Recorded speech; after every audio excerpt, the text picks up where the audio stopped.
here.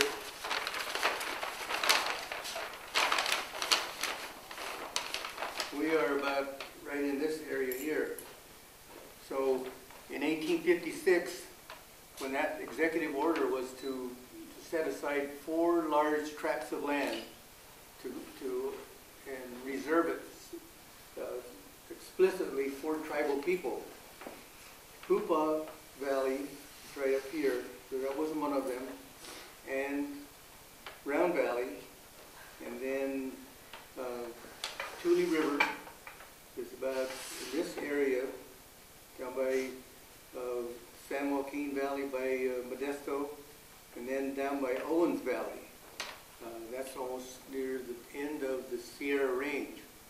So those large tracts of land were set aside, and they said, go out and find all the adjacent tribes.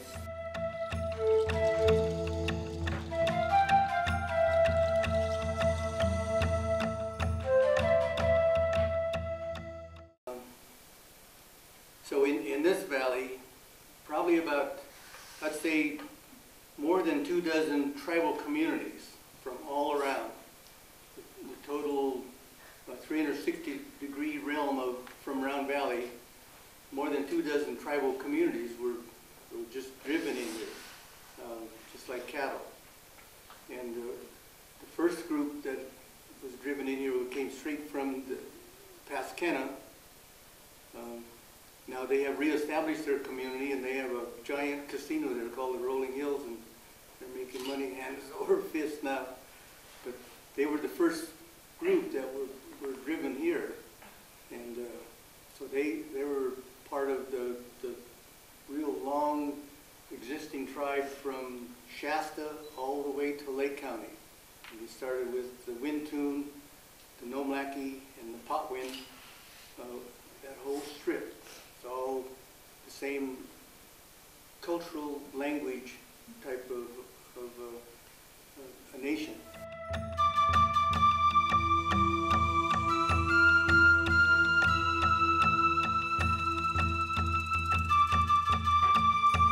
And then after that, like my ancestors are Wailaki, so almost straight from the north. Anybody ever been to Ruth out in that area? Ruth is probably the east part of the Wailaki Nation, and it ran from South Fork Mountain. You go on top of South Fork Mountain, which runs north and south.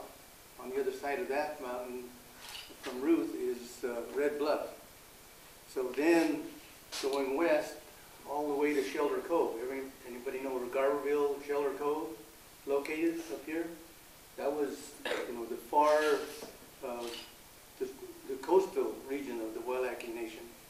And the Wailakis came down south to the North Fork and went all the way to, where Hay Fork and Weaverville are located. So that was a big territory just for the Wailaki people.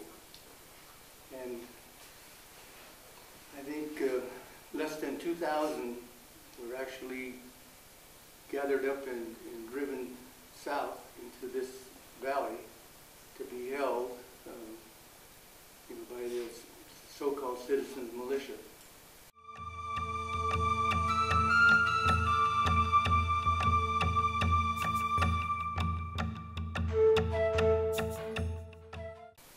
And then Decado, everybody knows where Laytonville is, our arch rival in basketball, football, and baseball. By the way, when I was in high school, we used to beat them just about every game and everything. So Laytonville, and then there were Coast Yuki and Wailaki tribal people even lived in the Fort Bragg area. And then going south, as I mentioned earlier, the Kashaya, which is down past Cloverdale, they had already been invaded by the Russians. The Russians came in and docked their ships there and actually built a fort and had a big stockade where they were enslaving some of the Kashaya tribal people, and took a lot of them and a lot of their basketry and everything back to Russia. And the sidebar note on that story is that Russia has one of the most outstanding baskets of California tribes in Russia. And when I was teaching at Ukiah High School, one of the Lincoln girls was a junior, and she researched and actually got some funding, so she traveled